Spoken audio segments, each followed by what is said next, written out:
사랑하는 기쁨의 교회 성도 여러분, 안녕하세요. 오늘은 다 같이 마태복음 23장 25절에서 28절까지의 말씀을 함께 묵상하겠습니다.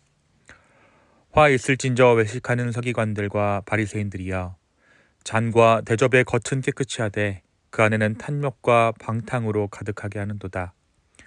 눈먼 바리새인이여, 너는 먼저 안을 깨끗이 하라. 그리하면 겉도 깨끗하리라.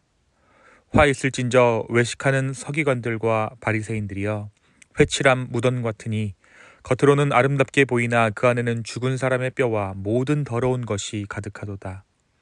이와 같이 너희도 겉으로는 사람에게 옳게 보이되 안으로는 외식과 불법이 가득하도다. 아멘. 우리 계속해서 우리 마태복음 말씀을 함께 묵상하고 있습니다. 우리가 어제 나눈 마태복음 22장은 예수님께서 예루살렘에서 종교 지도자들과 벌이시는 마지막 공개 논쟁이 담겨 있는 부분이었습니다. 특별히 우리가 어제 본문 말씀을 통해 예수님이 단순히 다윗의 자손으로 오신 메시아가 아니라 다윗이 주님이라 부른 분, 곧 다윗보다 크신 메시아이심을 함께 나누었죠. 예수님께서는 혈통으로는 다윗의 후손으로 오셨지만 존재로는 다윗 이전부터 계셨고 권위로는 다윗 위에 계신 분이라는 것입니다. 예수님의 이러한 가르침 앞에서 당시 종교 지도자들은 더 이상 아무런 말도 하지 못했습니다. 하지만 그 침묵은 더 이상 무지로 인한 침묵이 아니라 거부의 침묵이었습니다. 마태복음 23장은 예수님께서 바리새인들과 서기관들을 향해 선포하시는 공개적이며 최종적인 고발의 장이라고 할 수 있습니다. 오늘 말씀이 포함된 23장에서 예수님은 더 이상 논쟁하지 않으시고 화 일슬진저라며 종교 지도자들의 위선을 드러내십니다. 가장 근본적인 문제는 이들이 율법을 몰랐기 때문이 아니라 하나님을 섬긴다고 말하면서 실제로는 자기 의와 자기 영광을 추구하고 있다라고 예수님께서 말씀하십니다. 겉으로는 경건했지만 속은 탐욕과 교만으로 가득 차 있었고 사람들을 하나님께로 인도하기는커녕 오히려 하나님 나라로 들어오는 길을 막고 있는 것이 바로 이들이라는 것이죠. 마태복음 23장은 예수님의 분노의 폭발이 아니라 하나님의 마음이 가장 깊은 애통으로 드러나는 장이라고 할 수 있습니다. 오늘 본문을 보면 짧지만 예수님께서 외식하는 자들의 본질을 가장 날카롭게 꿰뚫어 드러내시는 대목이라고 할 수 있습니다. 예수님께서는 바리새인들과 서기관들을 향해 잔과 대접의 겉은 깨끗이 하되 그 안에는 탐욕과 방탕이 가득하다라고 고발하시죠. 단순히 도덕적인 위선을 지적하는 말씀이 아닙니다. 신앙을 외형 관리의 문제로 축소시킨 태도에 대한 근본적인 말씀을 하고 계시는 거죠. 당시 종교 지도자들은 율법이 요구하는 정결 규례를 철저히 지켰습니다. 무엇을 먹는지, 어떻게 씻는지, 어떤 절차를 따르는지에 있어서 흠잡을 데가 없어 보였다라는 것이죠. 그런데 예수님께서는 그들의 문제를 행동의 디테일이 아니라 마음의 방향에서 찾으셨습니다. 겉은 하나님을 향해 있는 것처럼 보이지만 속은 여전히 자기 욕망과 자기 의를 향해 있다라는 것입니다. 그래서 예수님께서는 먼저 안을 깨끗이 하라고 말씀하십니다.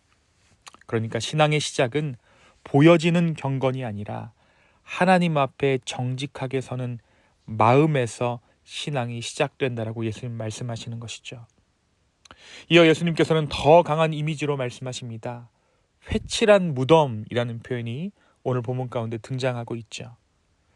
겉으로는 아름답게 단장되어 있지만 그 안에는 죽은 사람의 뼈와 더러운 것이 가득한 무덤과 같은 그들의 모습.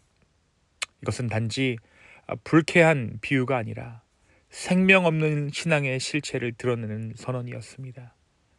외형상으로는 알록달록하고 외형상으로는 굉장히 생명력 있는 것 같아 보이는 그 신앙이지만 실제로는 생명이 끊어져 아무것도 할 수 없는 상태. 예수님께서는 이렇듯 이스라엘의 영적 실체를 정확히 짚어내셨습니다. 사랑하는 성도 여러분, 오늘 말씀은 우리에게 무엇을 말해주고 있습니까? 오늘 말씀은 우리에게 외적인 모습이 아니라 내면을 바라보는 것이 진정한 성숙이다라고 말합니다. 그리고 그 내면을 바라보는 것이야말로 우리가 예수 그리스도를 믿고 따르는 이유임을 오늘 말씀이 분명히 이야기해주고 있죠. 오늘 본문을 찬찬히 살펴보면 예수님께서 문제 삼으시는 것은 어떤 도덕적인 실패나 율법을 모르고 있는 것이 아니라는 것을 알 수 있습니다. 예수님께서 안타까워하셨던 것은 오히려 율법을 가장 잘 알고 가장 철저히 지킨다고 여겨졌던 사람들의 방향이 어긋난 신앙이었죠. 당시 종교 지도자들은 정결 규례와 종교적 형식을 통해 자신들의 경건을 증명하려 했지만 예수님께서는 그 경건이 하나님을 향하지 않고 자기 스스로를 향해 있다라고 예수님 말씀하십니다. 이 관점에서 보면 예수님께서 먼저 안을 깨끗이 하라라고 하신 말씀은 우리에게 다른 부분을 고치라는 말씀이 아니라 하나님과의 관계 회복을 먼저 하라는 그 초대임을 우리는 알 수 있습니다. 우리가 어떻습니까? 밖을 깨끗하게 만드는 것은 사람의 시선을 의식한 결과지만 안을 깨끗하게 하는 일은 하나님 앞에서 자신을 정직하게 드러내는 용기를 요구한다는 것을 우리는 알고 있죠. 그래서 오늘 말씀은 더 잘 살아라 라는 말씀이 아니라 무엇을 향해 살고 있느냐라고 묻고 있는 말씀이라고 할 수 있습니다. 사랑하는 성도 여러분, 결국 예수님은 외식이라는 죄를 통해 신앙이 얼마나 쉽게 하나님을 수단으로 삼는 자기 중심성으로 변질될 수 있는지를 보여주셨습니다. 참된 믿음이란 겉을 꾸며 하나님께 가까이 가는 것이 아니라 내 안의 탐욕과 교만을 드러내며 하나님께 나아가는 것입니다. 오늘 이 말씀은 우리를 더 경건한 사람으로 만들다기보단 더 정직한 제자로 부르시는 예수님의 초대입니다. 정말 미묘한 차이죠. 그래서 우리는 기도해야 합니다. 나의 영적인 실체를 주님께서 깨닫게 하시고 온전한 신앙이 우리 안에 있기를 그 은혜를 구해야 합니다. 오늘 이 하루 나의 내면을 바라볼 수 있는 은혜가 저와 여러분에게 있기를 예수님의 이름으로 축원합니다. 두 번째로 우리는 오늘 말씀 가운데 등장하는 깨끗한 잔의 비유를 통해 예수님의 말씀을 더 분명하게 이해할 수 있습니다. 깨끗하게 닦인 잔 하나가 있다라고 칩시다. 그 잔에 생수를 따르면 그 잔은 물잔이 되겠죠. 그런데 그 안에 맑은 물이 아니라 독한 술이 담겨져 있다면 그것이 겉으로 보기에는 아무리 깨끗이 보여도 그 잔은 술잔이 됩니다. 그러니까 잔의 정체성을 결정하는 것은 외형이 아니라 그 안에 무엇이 담겨져 있느냐입니다. 우리도 마찬가지입니다. 아무리 외적으로 단정하고 경건해 보일지라도 내면에 우리의 마음 가운데 무엇을 품고 살아가는가가 우리의 진짜 모습을 드러냅니다.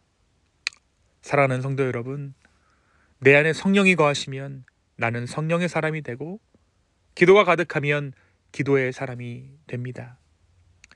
말씀이 마음을 채우고 있다면 우리는 말씀으로 이 땅을 살아가는 사람들이 될 것입니다.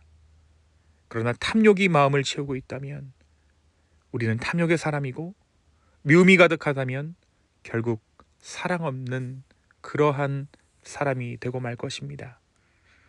오늘 이 하루 온전한 주의 은혜로 나의 마음을 채우고 또한 그 은혜의 시선으로 우리의 이웃을 바라볼 수 있는 우리 기쁨의 교회 되기를 예수님의 이름으로 축원합니다. 이 시간 함께 기도하겠습니다. 주님, 오늘 이 말씀 우리 가운데 주심에 감사합니다.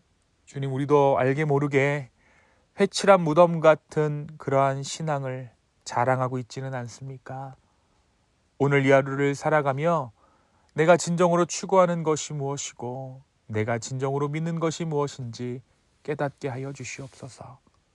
그리고 다시 한번 주님 앞에 주님께서 원하시는 모습으로 회복되는 놀라운 은혜가 우리의 삶 가운데 있게 하여 주시옵소서. 감사합니다. 이 모든 말씀 예수님의 이름으로 기도합니다. 아멘.